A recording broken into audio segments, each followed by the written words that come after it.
In the history of box office bombs, few films have as big of an infamous reputation as that of 1995's Waterworld. Even while it was still in production, star and producer Kevin Costner's movie was labeled as a disaster, and in the years since, Waterworld has been synonymous with big budget failure. Except that's not true. Yes, Waterworld's production was a mess, and when combined with its massive spectacle, led to the film being the most expensive movie ever made at the time of its release, which attracted plenty of criticism. Yes, the film that was released into theaters disappointed Universal Pictures in its box office performance, and didn't connect with audiences in the ways that its creators were hoping. But what if I told you that Waterworld actually made a profit, actually created its own fandom over the years, and actually has an alternate cut that's pretty great? This is the story of Waterworld, the infamous box office bomb that's better than anyone thinks.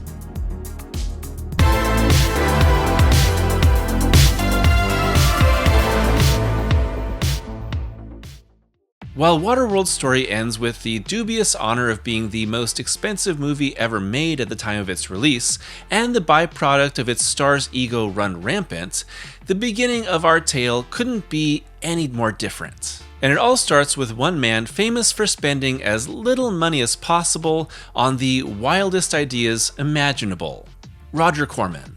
During a career that spanned more than 70 years and ran through multiple studios, some of which he founded, Roger Corman directed 55 films and produced close to 400 more. And while the quality, popularity, and necessity of those movies range from A Bucket of Blood to The Pit and the Pendulum, to Death Race 2000 to Slumber Party Massacre 3, and everything in between, Corman's guiding philosophy was to get his movies made as cheaply and as quickly as possible. So by the time that screenwriter Peter Rader, fresh out of college and hoping to break into film, met with Corman in 1986 in the hopes of making a movie, the seed for Waterworld was planted with a very simple and then very popular idea: rip off Mad Max. Ooh, Mad Max talk, yes. Okay, so by the mid-80s, the Mad Max trilogy had already come and gone, with writer and director George Miller and star Mel Gibson pumping out Mad Max, The Road Warrior, and Beyond Thunderdome in just 6 years, with the franchise and its creator undergoing a huge evolution from no-budget, law-breaking indie ozploitation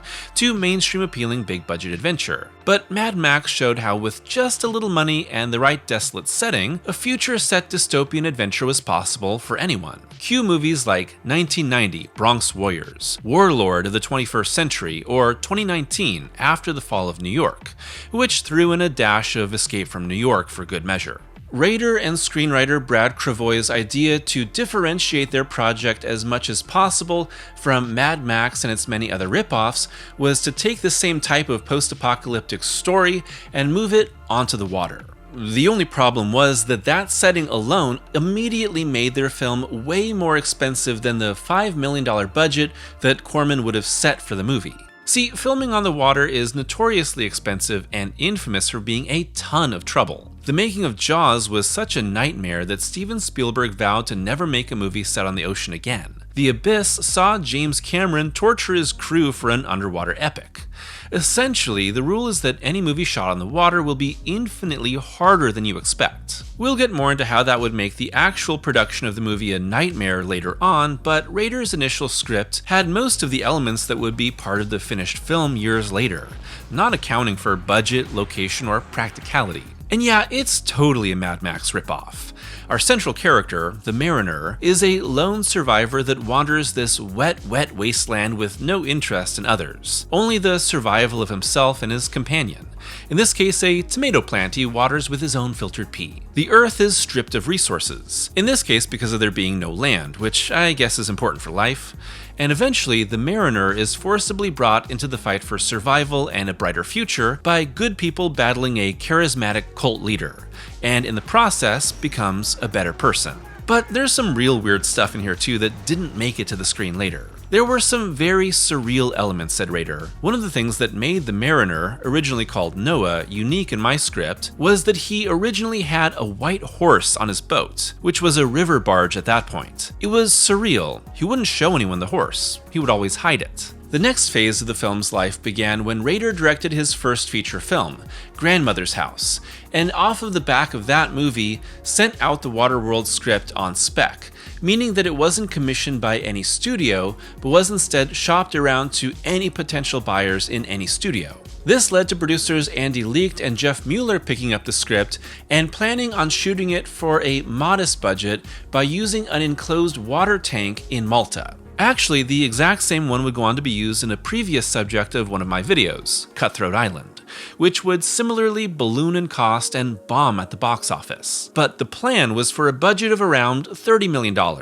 Not massive, but instead just right for a mid-budget hit in the early 90s, with Largo Entertainment and director Neil Swap, who had previously made the adventure film Pathfinder, attached. However, Waterworld's time at Largo was brief because in 1992, Universal Pictures became interested in making the film instead. According to Leaked, we got a call from one executive who said that if we did not play along with CAA and Universal, neither company would ever do business with us again. And so out was Largo and in was Universal, and most importantly, its star, one Kevin Costner. Okay, so this is the moment that 9 years of my channel have finally been leading toward. I get to talk about the strange and utterly unique megastar Hollywood career of Kevin Costner. Okay, Matt, don't screw this up. Don't just talk about Open Range.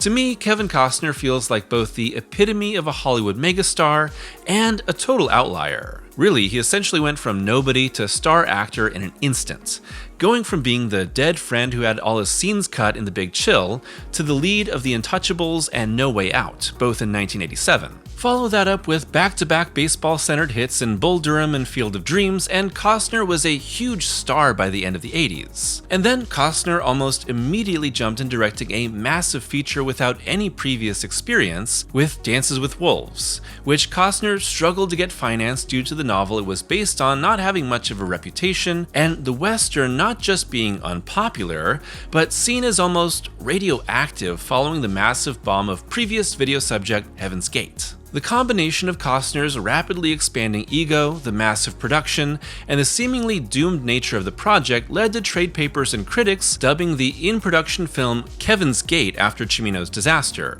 The only problem was, Dances with Wolves was a massive hit, making more than $400 million against its $22 million budget and winning 7 of its 12 Academy Award nominations. The Kevin's Gate label didn't stick, so they put it back in the drawer for another opportunity. Costner had built up his star incredibly fast, bet on himself, and majorly won against all odds.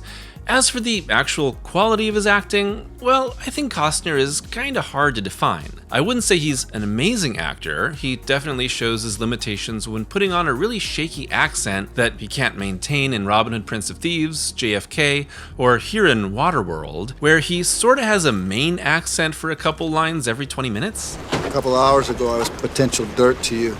But he has that indefinable star feeling that made him an attraction, at least for a little while. Oh, and I love Open Range. Incredible movie. Okay, so why that's all important is that Costner's movies were mega hits year after year, and they continued to push his power behind the camera.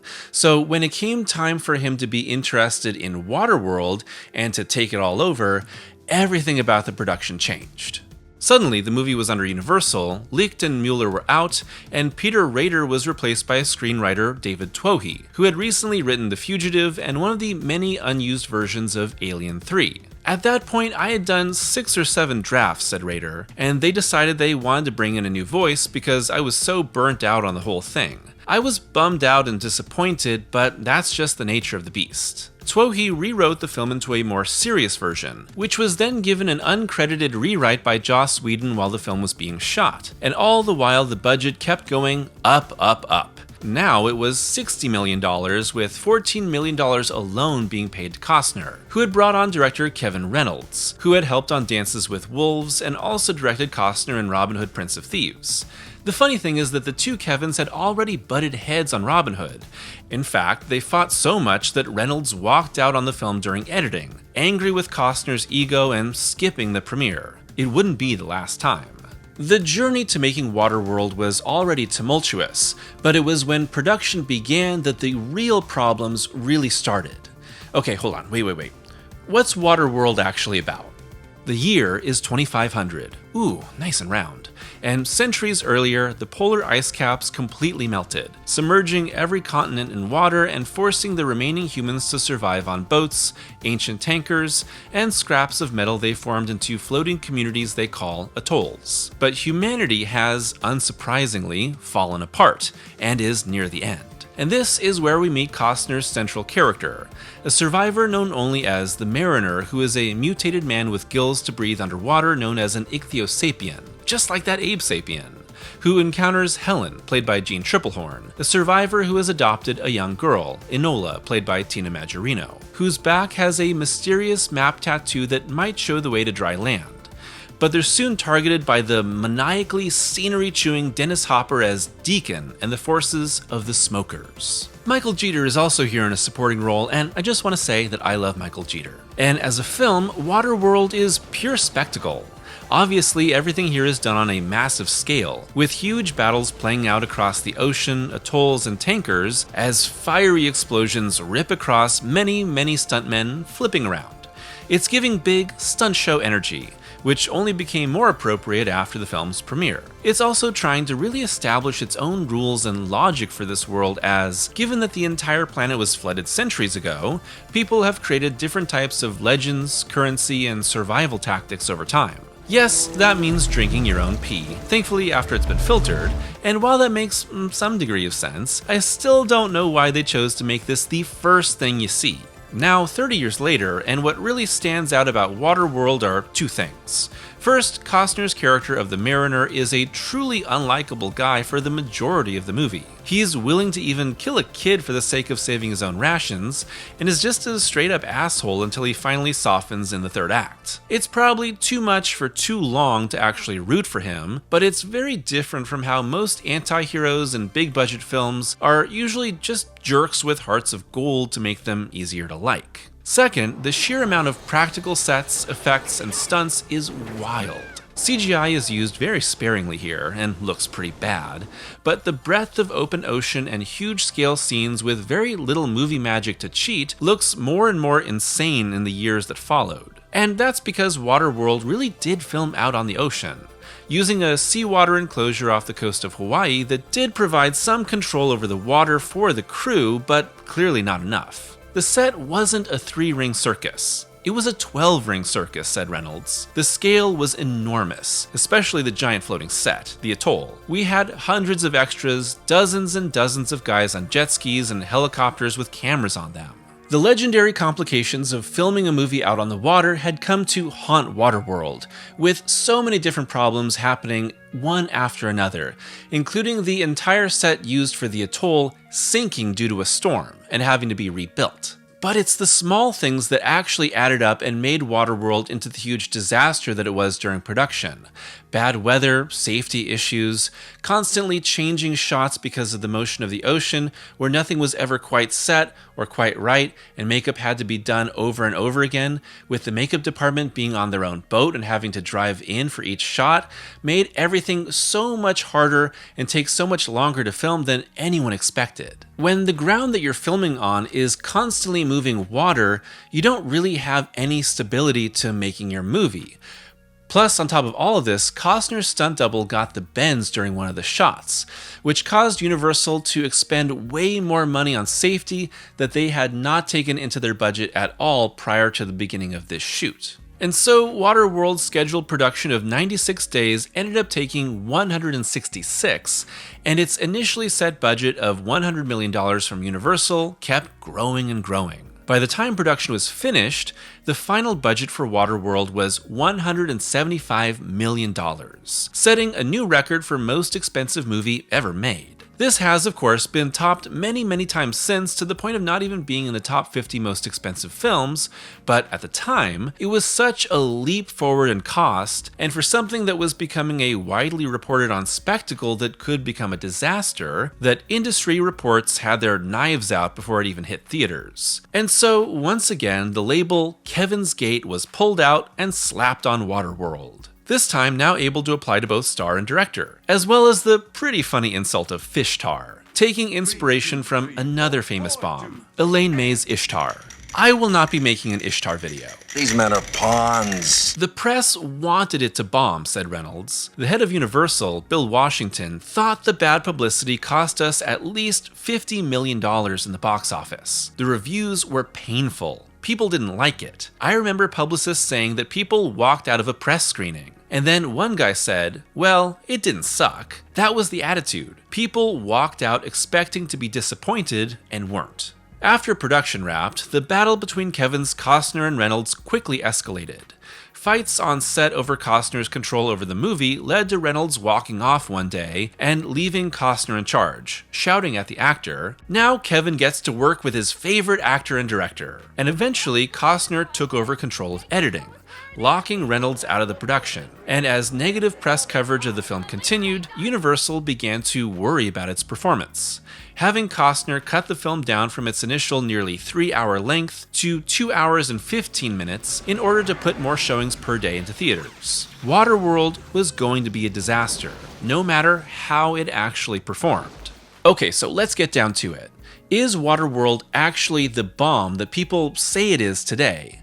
Well, at first glance, you might think so, but that's not actually true. Immediately, Waterworld was a disappointment at the domestic box office, making $88 million for 10th place that year behind movies like Batman Forever, Apollo 13, and Toy Story. But internationally, Waterworld did really well, making $175 million outside the US for a total of $264 million.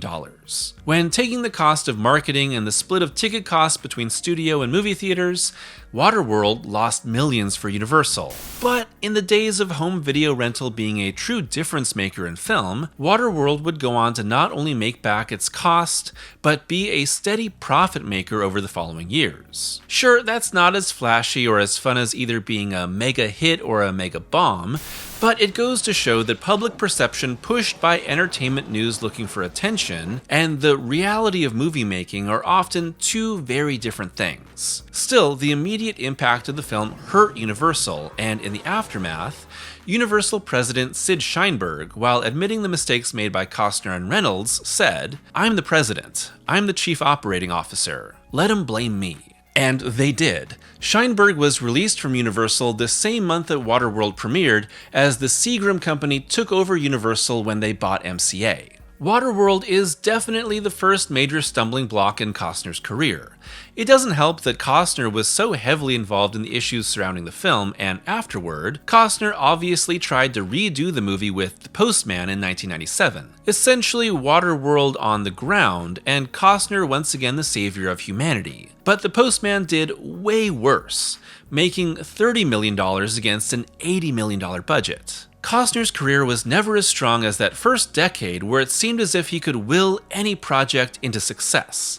And while there were plenty of ups and downs, Costner eventually went on to truly make a film worthy of being called Kevin's Gate with Horizon, an American Saga Chapter 1 in 2024, which was shot back-to-back with Chapter 2 as part of an intended 4-part series, only for Chapter 1 to do so poorly that the completed Chapter 2 was pulled from its release date and has continued to sit on the shelf. Not great when Costner himself mortgaged his $50 million property to fund the films. As for Reynolds, he'd go on to make a few other decent hits like The Count of Monte Cristo while remaining Costner's sworn enemy for decades, until the two decided to work together again on the History Channel miniseries Hatfields and McCoys, which would lead to Costner in the Yellowstone series and then Horizon. Okay, so this is where I gotta talk about the Ulysses cut for a minute. Like I said earlier, Waterworld was initially almost 3 hours long before they trimmed almost 40 minutes out of it. And the result is that the theatrical cut is kinda nonsensical. The Mariner suddenly shifts from total douche to seeing Enola as a friend he'd die for. Enola's mysterious tattoo that eventually leads them to dry land has no real explanation. And at the end, when the heroes have found land, the Mariner just leaves because he doesn't like it. The thing is, all those flaws are fixed in an extended cut that came to be known as the Ulysses cut, which was first assembled by fans using footage from an extended TV version and combining it with the theatrical. Eventually, an official version was released by Arrow Home Video in 2019, and I'm here to tell you that it's awesome. While the movie is much longer, there are really crucial scenes added back in that explain everything and give its characters more well-rounded dynamics. Plus, the end is 100% more satisfying, as the mariner leaves land determined to spread the message of its salvation, and, having never been given a name, is lovingly named Ulysses by Helen. To his family, and he never left them again. His name was Ulysses. Who discovers, along with Enola, that the dry land was once Mount Everest. I cannot for the life of me understand why so much of this was cut, but if you're on the fence about Waterworld, check out this version, because it's a really good wet movie. I mean, this is a slick flick. 38, 39, 40 quarters. This better be good. Game over. Please deposit 40 quarters. What a rip! Today, Waterworld's lasting legacy might be a stunt show at Universal Studios parks. Oh my god, I get to talk about theme park history again, I just get to sneak it on in there. I swear, this was not the only reason that I made this video. When Waterworld was still in production, Universal and director of attractions at the Hollywood park Tom Thordarson were in search of a new stunt show to replace the out-of-date Miami Vice stunt show. And when you look at all the action in the film, it's not surprising that the park latched onto Waterworld. I mean, come on, this thing is already a couple cases of animal abuse away from being a circus act. The resulting show is filled with water stunts, jet ski work, fiery explosions, high dives, and coolest of all, a plane getting launched over the wall of the atoll with no lines or harnesses. It's a kinda non-stop 20 minutes of wild live action that takes the most memorable ideas from the film and distills them down into a super concise version that wastes no time or focus. Clearly, the show was a big hit for the Hollywood park because, in the years since, the Waterworld stunt show has been replicated in Japan, Singapore, and Beijing, and more than 30 years after it was made, Waterworld is still going strong at all the parks. In fact, it's become such a staple that I'm sure plenty of people have enjoyed the stunt show without even knowing that it's based on a movie. So I think that while this stunt show has easily become the biggest lasting legacy of the film, it, combined with the actual film's waning fame, and its box office disappointment being highlighted by the contrast to the ubiquity of the show, means that Waterworld equals box office bomb has become shorthand in film history. But really, no one has much time or energy to reclaim a massive studio film that most people think was okay at best. Still, there has been some reclamation, and the Ulysses cut on Blu-ray and 4K helps a lot. So, what am I trying to say here?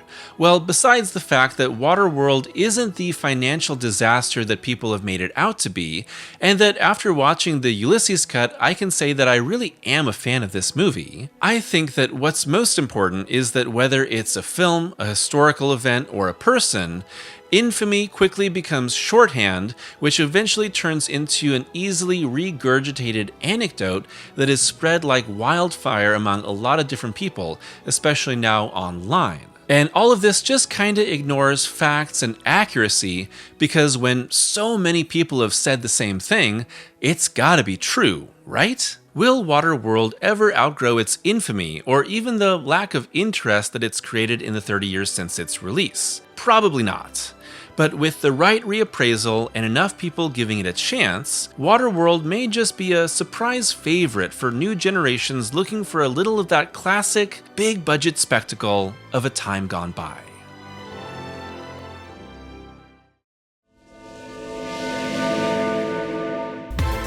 Thanks for watching today's video, and yeah, Waterworld, a Waterworld video. Okay, sure, yeah, why not? I think that my idea for making this video was finally pushed into my schedule because people kept talking about Waterworld and all the different box office bomb videos that I've done.